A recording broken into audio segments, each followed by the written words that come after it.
Pour yourself a fresh cup of tea, my dear, and settle in. If there is one thing I have learned in my 64 years on this earth, it's that a man who thinks he has outsmarted his wife is usually just a man who hasn't seen the trap close yet. There is a very specific, quiet power in being an older woman. People assume you are tired. They assume you are confused. They assume you are invisible.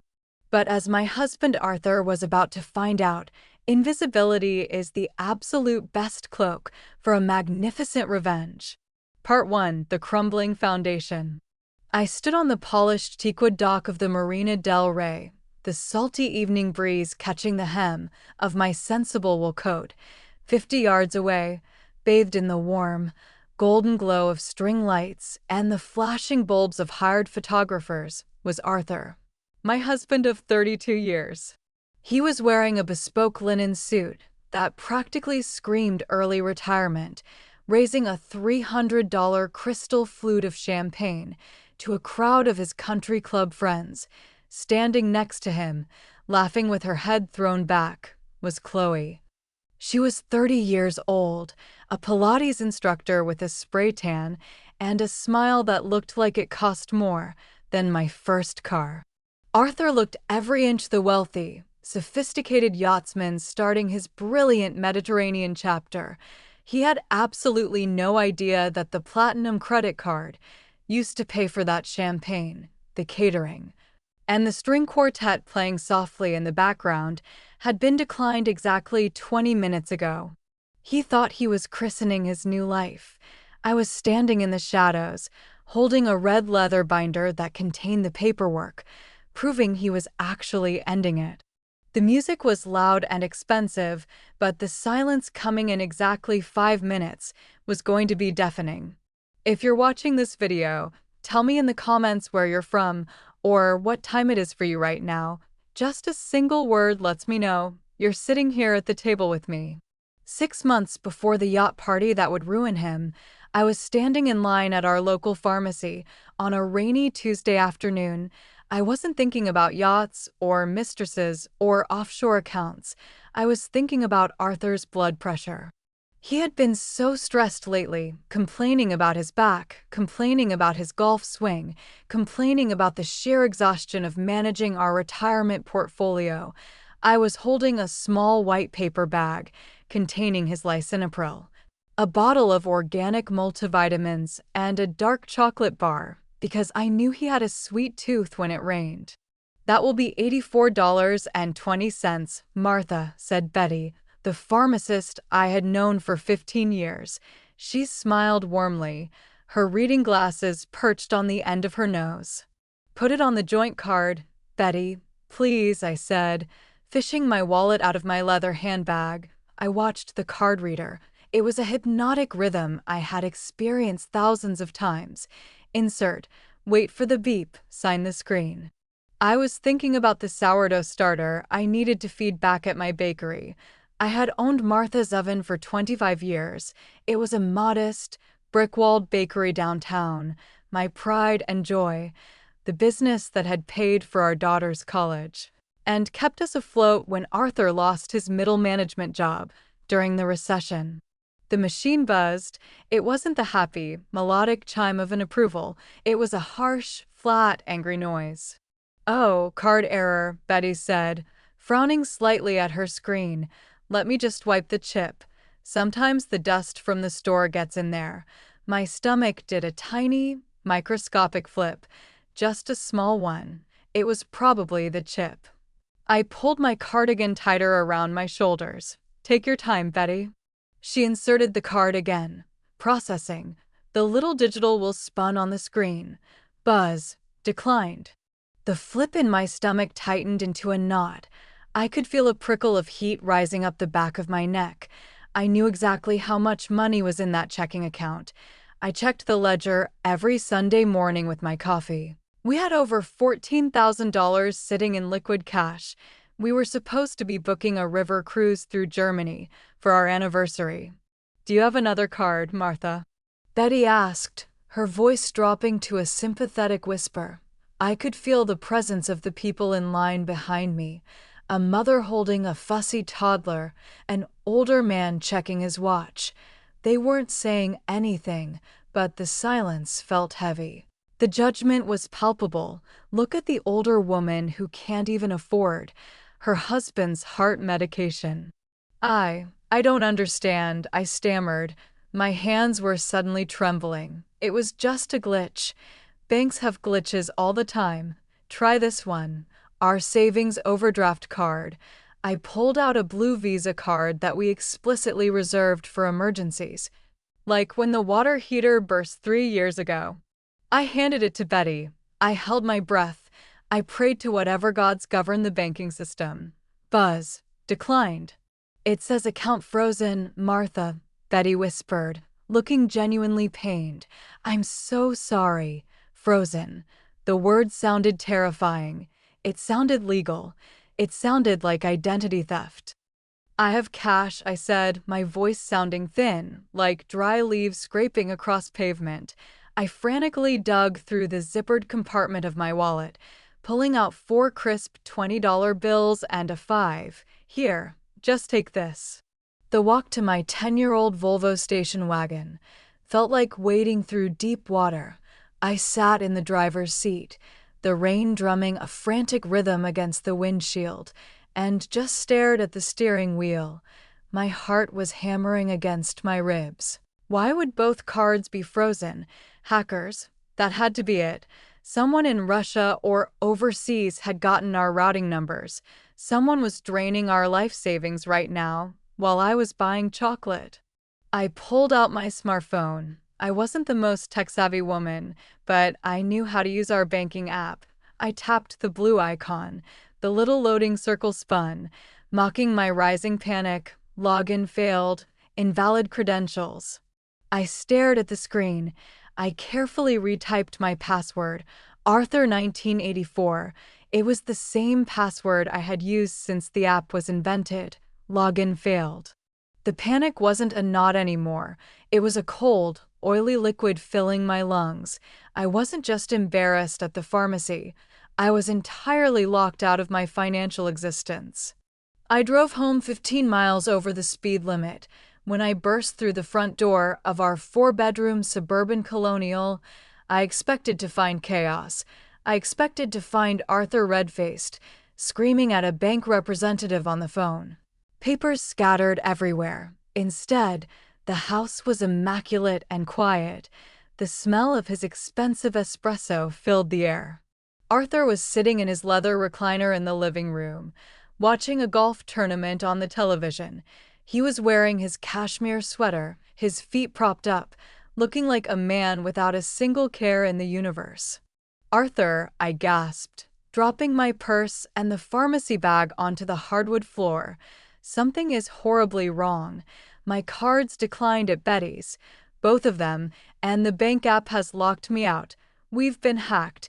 You need to call the fraud department right now. Arthur didn't jump up. He didn't gasp. He didn't even reach for his phone. He calmly muted the television, took a slow sip of his espresso, and set the tiny cup down on a coaster. He looked at me with a soft, incredibly condescending smile. It was the exact expression you give a golden retriever who is barking at its own reflection. "Oh, sweetheart," he said gently, his voice smooth and rich. "Calm down. Take a breath. Your face is getting all flushed. I meant to tell you this morning, but you rushed out to the bakery so early." I changed the passwords and locked the debit cards. My brain screeched to a halt. You locked them. Why? Arthur, I was standing in front of half the town, unable to pay for your medication. It was humiliating. He sighed, a long, weary sound that instantly made me feel like I was being dramatic and unreasonable. He stood up, walked over to me, and placed his heavy hands on my shoulders, rubbing the tense muscles at the base of my neck. "Martha, listen to me," he cooed. "Remember last month when you were worrying about inflation?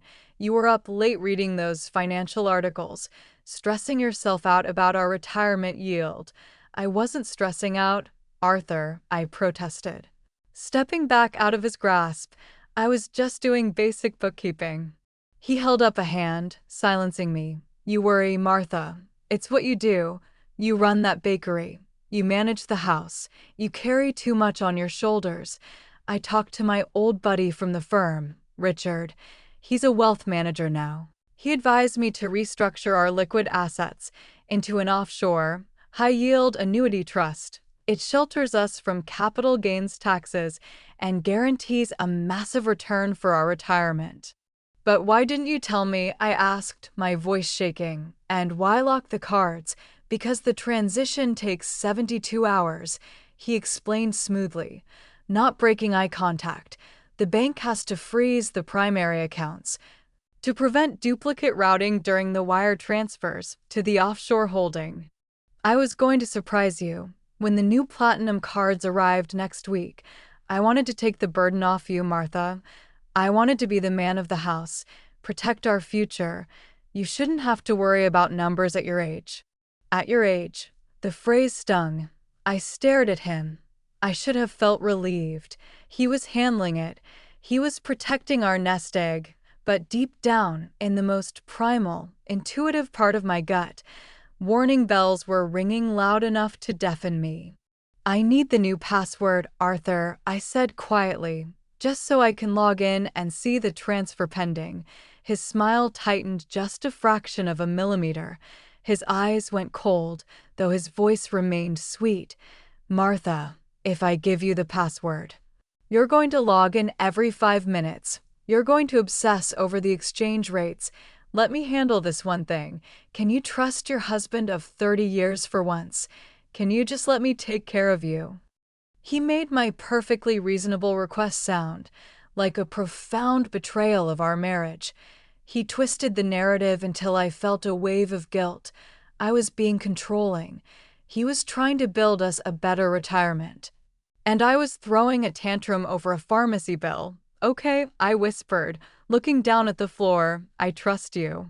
He kissed my forehead. Good girl. I have some cash in the safe if you need groceries this week. We'll tighten the belt just for a few days. It builds character. 2 weeks passed. The supposed platinum cards never arrived in the mail. The tension in my chest became a permanent, physical ache. Arthur was spending more and more time at his country club, claiming he was networking with Richard. To finalize the offshore accounts, I threw myself into my work at the bakery. The smell of yeast, butter, and vanilla usually calmed me, but now, every time I punched down a batch of dough, I was imagining Arthur's smug, secretive face. The dam broke on a Saturday afternoon. Arthur was in the shower. I was in the bedroom, gathering his laundry. As I picked up his golf slacks from the floor, a heavy object clattered out of the pocket and hit the hardwood. I bent down and picked it up. It was a smartphone, but it wasn't his phone. Arthur had a silver iPhone with a leather case. This was a cheap, black, prepaid Android, a burner phone. My hands went numb. My breath caught in my throat. I stared at the plastic rectangle as if it were a live grenade. Why does a retired, 64-year-old man need a burner phone in his golf pants? I tapped the screen. It lit up. There was no lock code. Which surprised me. The home screen was entirely blank, save for 3 apps. A web browser, the settings icon, and a calculator app. Just a simple, generic calculator icon. I frowned. I tapped the calculator. The screen opened to a standard number pad. I pressed a few buttons. 5 plus 5 equals 10. It worked like a calculator. I was about to put it down, feeling foolish for my paranoia, when a notification banner briefly dropped down from the top of the screen and vanished. New message from C. It hadn't come from a messaging app. The notification had originated from the calculator app itself. I sat down on the edge of the bed. My knees were too weak to hold me. I stared at the calculator screen. I had read an article once, in a waiting room magazine, about how teenagers hide photos and messages from their parents using decoy apps. Apps that look like calculators, but are actually encrypted messaging vaults. They require a specific PIN number typed into the number pad to unlock. I listened to the water running in the master bathroom. I had minutes. I typed Arthur's birth year into the calculator. 1962. Nothing happened. I typed our anniversary. 0614. Nothing. I tried our daughter's birthday. Nothing. My heart was beating so fast it was making me dizzy. I thought about Arthur. I thought about his ego.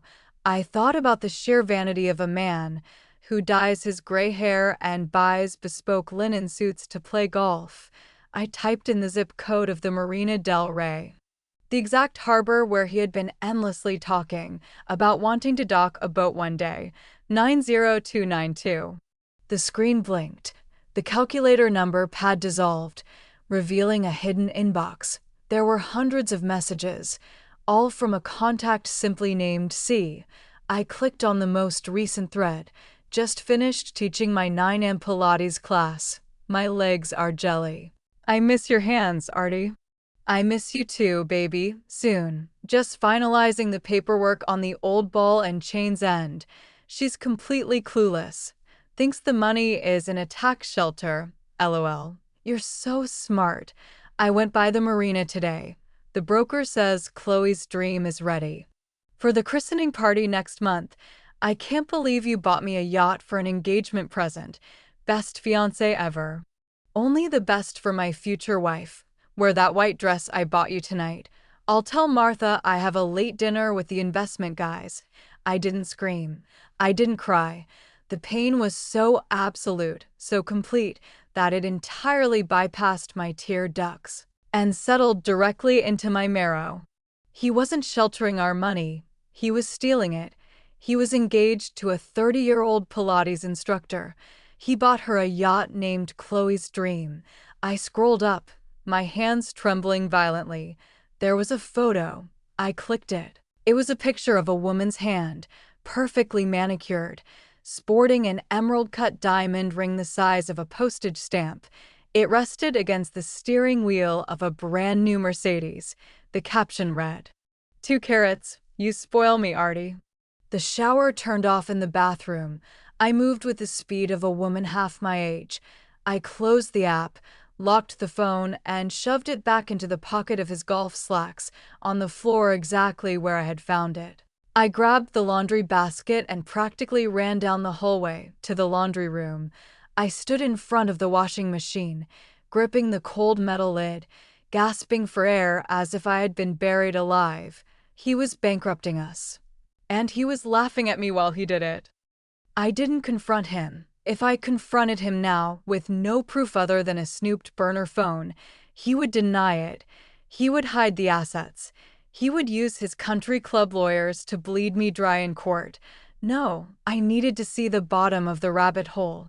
The very next day, I went to my bakery. I walked past the display cases of fresh croissants and lemon tarts, the smell of butter and sugar turning my stomach. I went into my small back office, locked the door, and pulled out my laptop. I searched for private investigators. I didn't want a corporate firm. I wanted a bloodhound. I found a man named Vance. Ex-police. Cheap website. Cash only. Perfect. I met Vance in the back alley behind my bakery 2 days later. He was a grizzled man in a faded trench coat, who looked like he survived entirely on black coffee and cynicism. I handed him an envelope containing $3,000 in cash, the emergency fund I kept in the bakery safe. I gave him Arthur's name, the marina zip code, the name Chloe, and the name of the yacht. Find the money, Vance, I said, my voice hard and flat. Find out how a retired man buys a yacht and a 2-carat diamond without triggering a bank alert on our joint accounts. Give me 48 hours, Mrs. Vance, he grunted, pocketing the cash. He didn't need 48. He called me exactly 24 hours later and told me to meet him at a diner out by the interstate. When I slid into the vinyl booth across from Vance, he didn't look triumphant. He looked at me with genuine, heavy pity. He pushed a thick manila folder across the sticky table. Your husband is a busy man, Vance said softly. The girl is Chloe Adams, 30 years old, no assets of her own, but she's currently driving a leased Mercedes and sporting a rock. The yacht, Chloe's dream, was purchased 3 weeks ago for $150,000.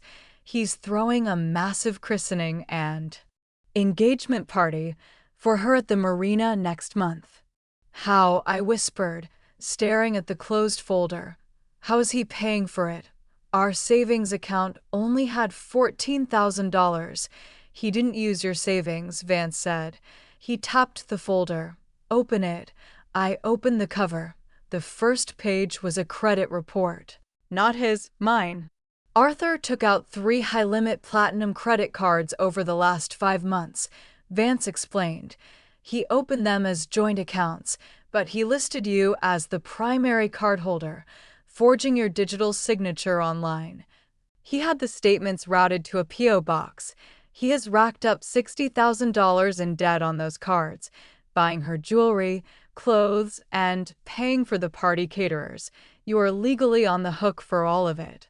The diner spun around me. My ears rang. $60,000 in my name. But that's not the worst part, Vance said. His voice was grim. He reached over and flipped to the second page in the folder. It was a dense legal document with a notary stamp. I pulled the property records, Vance continued.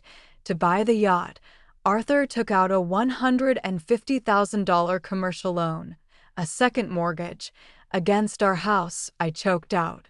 No, Vance said gently. He pointed to the address on the document. Against your bakery. Martha's Oven is owned by your LLC. Arthur brought in falsified documents claiming to be the co-managing member. He forged your physical signature on the loan agreement and had a buddy at his country club notarize it illegally. He leveraged your business, the business you built, to buy his mistress a boat. I stared at the forged signature on the paper. It looked so much like mine, but the loop on the M was too sharp.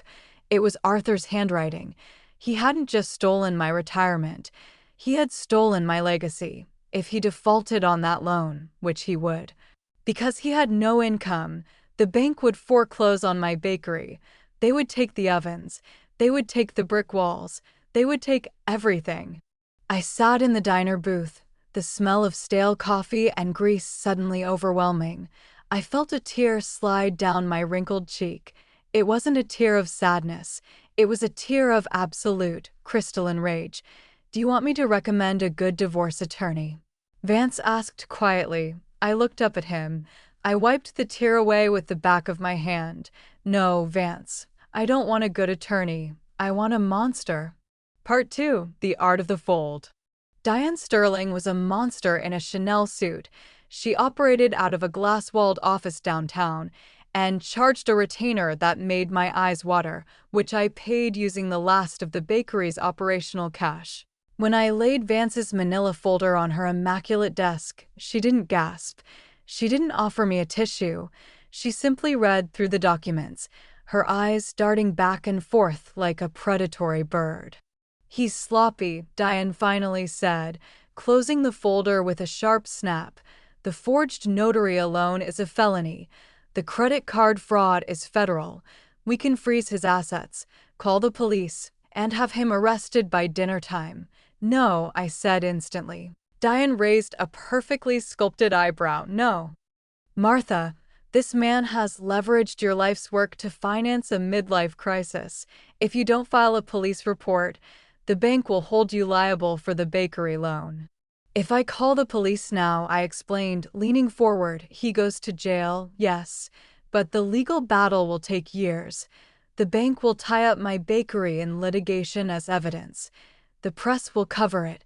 My business will suffer. And Arthur will just declare bankruptcy and play the victim, claiming I mismanaged the funds. I don't want him in jail where he gets 3 meals a day. I want him ruined. I want him to feel exactly the panic I felt at that pharmacy counter. Diane smiled. It was a terrifying, beautiful smile. I'm listening. I want to divorce him, I said, but I want it to be his idea. I want an expedited, uncontested mediation. We are going to let him think he is winning. We are going to let him think I believe the money is in his offshore tax shelter. We are going to offer him a settlement where I keep the bakery and the house, and he keeps 100% of his offshore accounts and the yacht." Diane's eyes narrowed as she saw the architecture of the trap. "You want to force him to legally claim the debt in the divorce decree." "Exactly," I said. "If we put an indemnification clause in the settlement, stating that he assumes sole 100% liability for the $150,000 yacht loan and the specific credit cards he opened, in exchange for me waiving my right to his non-existent offshore funds. He'll sign it. He'll sign it because he thinks I'm too stupid to know the offshore funds are fake, and he thinks he's tricking me into letting him keep the boat." "And the forgery?" Diane asked. "The bank still holds the lien on your bakery. Once the judge signs the decree making Arthur legally and solely responsible for the debt associated with that loan," I said, my voice hard. "We take Vance's proof of the forged notary directly to the bank's fraud department. We tell them we will not press criminal charges against the notary, saving the bank a massive public scandal if they immediately lift the fraudulent lien on my bakery and transfer the debt into a personal, unsecured loan against Arthur, since Arthur just signed a court order admitting the debt is entirely his. The bank will agree to repossess the yacht to cover their losses." Diane leaned back in her leather chair. She looked at me with profound respect. "Martha, you are a lethal woman." "I'm a baker, Diane," I said. "I know how to apply heat until things rise." The performance began that very evening. I went home and cooked Arthur his favorite meal, beef bourguignon. I poured him a glass of expensive red wine. I sat across the dining room table, letting my shoulders slump, making myself look every day of my 64 years. "Arthur," I said softly, letting my voice tremble, "I've been thinking about us, about the offshore accounts, about everything." He paused, a forkful of beef hovering halfway to his mouth. "What about it, Martha? Are you stressing again?"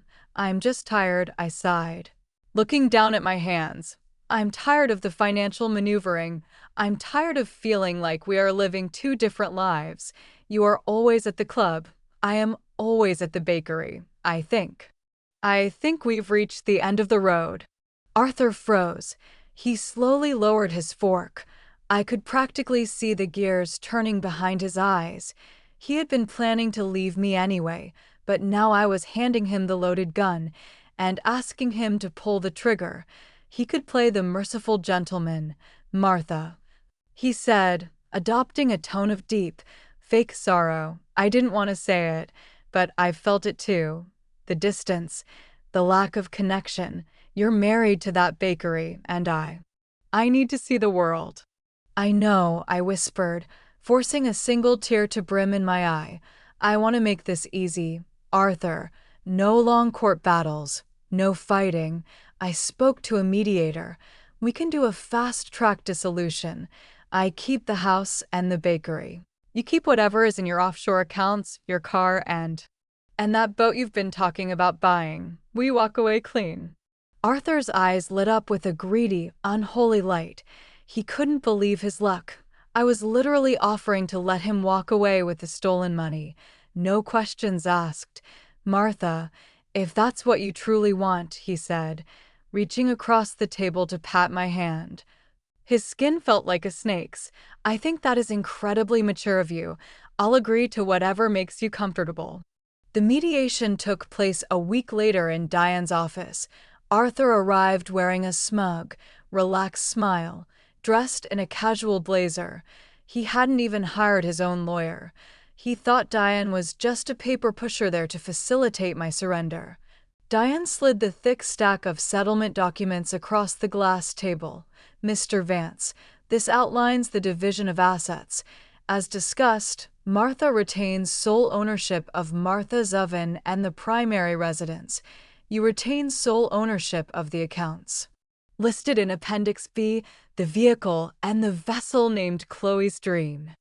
Arthur nodded magnanimously. "Seems fair." I built that portfolio. It's only right. Now, Diane said, her tone utterly bored and routine. Page 14 contains the standard debt indemnification clause to ensure a clean break. Martha is requesting that you assume 100% sole liability for any and all debts, loans, or credit lines associated with the vessel Chloe's Dream, as well as the 3 credit accounts listed here. In exchange, she waives all rights to spousal support and your offshore assets. Arthur glanced at page 14. He saw the credit card numbers. He saw the loan number. For a fraction of a second, he hesitated, but then he looked at me. I was wearing an oversized beige cardigan, looking at my lap, twisting a tissue in my hands. I looked like a defeated, clueless old woman who just wanted him to go away. He did the math in his arrogant head. He thought he was getting a $150,000 yacht and $60,000 in credit card spending for free, believing the debt was safely hidden behind my name and the bakery's collateral. He thought the indemnification was just legal mumbo-jumbo protecting me from future spending, not realizing he was legally transferring the absolute liabilities squarely onto his own shoulders. Arthur uncapped his Montblanc pen. I'll take the debt. Martha, I'm a provider. It's the least I can do. He signed page 14. He signed page 20. He signed the final decree. End of an era, he said, standing up and buttoning his blazer. He gave me a condescending smile. Take care of yourself, Martha. Don't work too hard. Enjoy the Mediterranean, Arthur. I said quietly. The moment the door clicked shut behind him, Diane picked up the signed documents. The bored expression vanished from her face, replaced by the shark's grin. I'll file these with the judge by 2 p.m., she said. The decree will be finalized by tomorrow morning. Good, I said, standing up. I wasn't slumping anymore, because his yacht party is tomorrow night, and I have a lot of phone calls to make. The next 48 hours were a masterclass in scorched earth tactics. The moment Diane emailed me the court-stamped final divorce decree, I sat at the small desk in the back of my bakery and opened my laptop. First, the credit cards. I called the fraud department of the 3 platinum card issuers. I provided my social security number, proved my identity, and then presented the final divorce decree stating that Arthur Vance was 100% solely liable for the accounts. Ma'am, these accounts were opened online with your primary signature, the bank representative said. They were opened fraudulently by my ex-husband. I countered smoothly. I have a private investigator's report proving digital forgery. However, per the court order you are currently reading, he has assumed full legal and financial responsibility for the balances. I am reporting the cards as stolen, freezing them immediately, and demanding my name be scrubbed from the accounts to avoid a lawsuit. The banks, terrified of a massive fraud liability case involving a finalized court order, complied. The cards were frozen instantly. The $60,000 debt was legally transferred to Arthur's social security number, and his available credit dropped to absolutely zero. Next was the commercial bank that held the forged loan against my bakery. This required Diane to join the conference call. We presented the bank's fraud investigator with Vance's undeniable proof that the notary stamp was falsified by Arthur's golfing buddy. This loan is invalid, and the lien on my client's commercial property is illegal, Diane barked into the speakerphone. We will be filing a massive civil suit against this institution for gross negligence in your lending practices by close of business today. Unless what? The panicked bank executive stammered. Unless you immediately release the lien on Martha's oven, Diane said. My client's ex-husband used the fraudulent funds to purchase a vessel. Furthermore, he has signed a court order assuming 100% liability for that specific loan. You will release my client's property, reclassify the debt as Arthur Vance's personal liability, and you will dispatch a recovery agent to repossess the asset purchased with the stolen funds. The yacht is currently docked at Slip 42 at the Marina del Rey. The bank, eager to cover up their catastrophic failure in verifying a commercial signature and desperate to recover their $150,000, agreed instantly.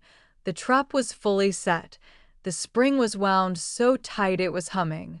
And it was time to drop the hammer. I arrived at the Marina del Rey at 7:30 p.m. The sun was just beginning to set, painting the sky in strokes of bruised purple and violent orange. I wasn't wearing my sensible wool coat or my orthopedic clogs. I was wearing a tailored, crimson-red trench coat and a pair of very sharp black heels. I carried my red leather binder under my arm. I walked down the wooden dock towards Slip 42. Chloe's dream was a gleaming, 60-foot monstrosity of fiberglass and teak. The party was in full swing on the aft deck. Waiters in white tuxedos were passing trays of caviar. The string quartet was playing Vivaldi. Arthur was standing near the stern, a microphone in his hand. He was preparing to make a speech. Chloe was clinging to his arm, wearing a white silk dress that left very little to the imagination, her huge diamond flashing in the string lights.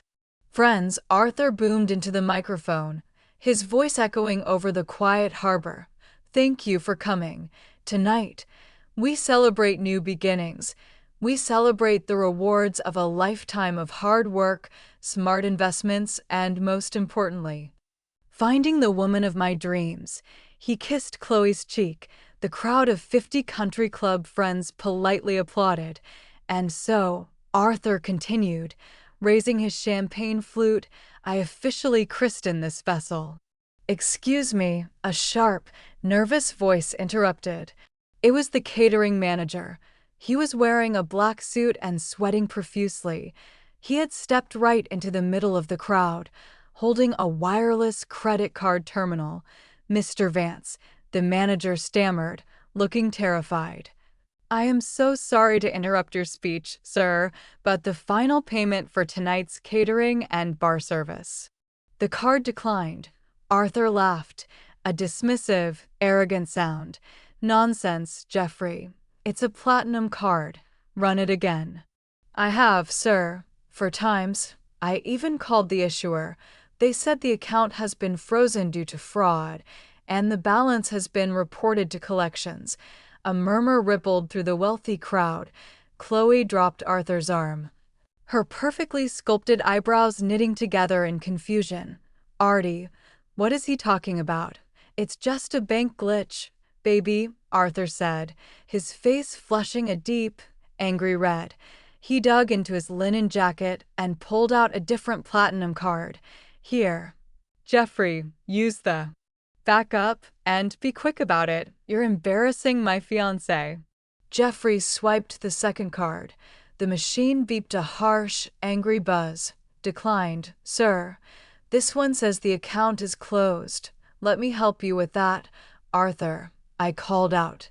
The crowd parted. I walked up the gangway and stepped onto the polished teak deck of the yacht.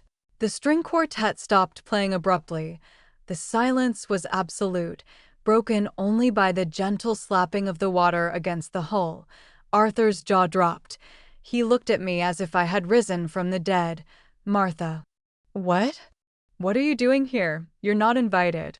"Oh, I wouldn't miss this for the world, Arthur," I said, my voice carrying clearly. I walked right up to him. I looked at Chloe. "Hello, Chloe. Beautiful ring. Too bad it's going to be repossessed by Tuesday. What are you talking about?" Chloe demanded, her voice shrill. "Artie, get this crazy old woman off our boat." "It's not your boat, honey," I said, offering her a sweet, grandmotherly smile. I opened my red binder. I pulled out the court-stamped divorce decree. "You see, Arthur," I said, turning to my ex-husband, "you thought you were so clever. You thought I was just a tired old baker. You forged my signature on a second mortgage against my business to buy this floating midlife crisis. Gasps erupted from the country club friends. Arthur's face went from red to a sickly, pale gray. Martha, shut up. You signed the settlement. You took the bakery. I did, I said, holding up the decree, and you signed page 14.